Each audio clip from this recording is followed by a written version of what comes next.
and he was definitely an entrepreneur. I know because I lived with him, and I worked in the jewelry store. And he had, I have to tell you this. This was before the Second World War. This was it started in the 30s, and this town was St. Petersburg was a big tourist town with wealthy people from up north who stayed in the Vinoy Hotel and Don Cesar, and there were many other nice hotels that have since been torn down. So you can see there would be a lot of jewelry stores because there were these people here, and they were buyers, and so there were probably 8 or 10 jewelry stores. My dad's was different, right from the beginning. I never realized it till later, a few years later. But a typical jewelry store then, and really today too, they have a window on the street, say, and they have some nice velvet there, and they put 1 or 2 pieces of jewelry in there, and there's no sign or information about it. You have to come in and find out. That was a typical. Not my dad. What he did is he bought bulletproof glass, and that was very new then, incidentally. It was 1.5 inches thick, and put it in all the windows. He had a lot of windows. It was a corner store, and there were a lot of windows. And he put not dozens, but hundreds of jewelry items, as close as he could get them, with cards next to them. And the cards were handwritten. I used to write those cards after school. But they were handwritten, and they described the items, and they were intriguing.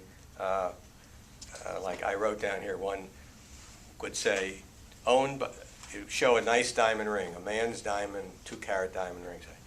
And it would say, owned by, which it was, owned by a famous musician, and fine diamond, $675. The whole thing was right there. And they were so attractive that there were sometimes you could hardly get a place at the windows.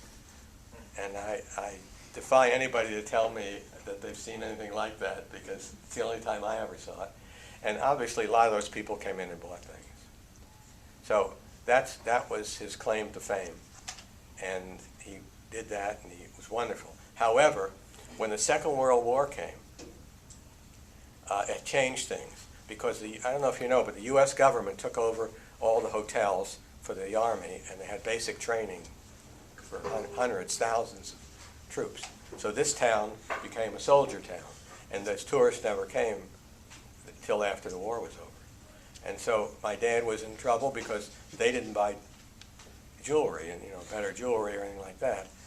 So he wanted to figure out what to do, and he had no idea. So he said to himself, "What can I do? What do they need? What do these soldiers need that they can't get?" Because there were literally thousands of soldiers, and there were big areas in Largo, and there were ones in the West St. Petersburg, and so on. And he determined that if he opened a store that was open in the evening when they were off, like at 5 o'clock, because this town at that time, 5 o'clock, everything was closed, except maybe a bar could be open. But anyway, he decided there were things. They need socks. They need soap. They need stationery to write home.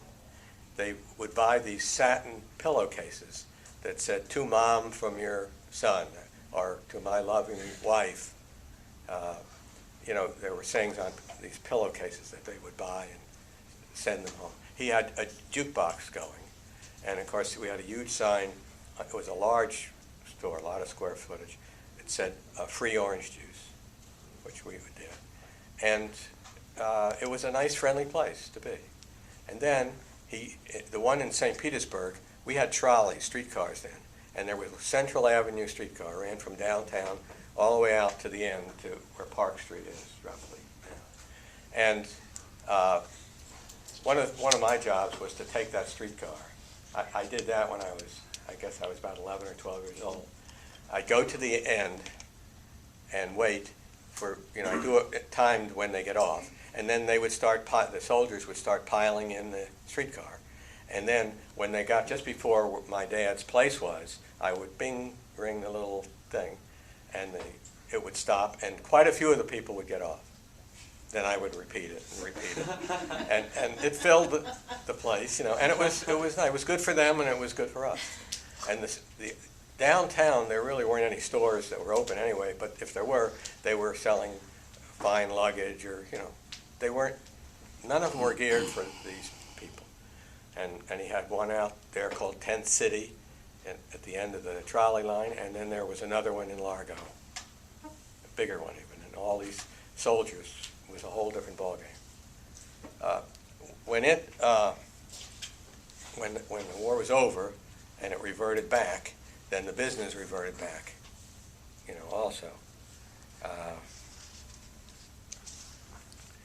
And needless to say, I learned a lot from my dad because he was a good thinker and he focused, he really did.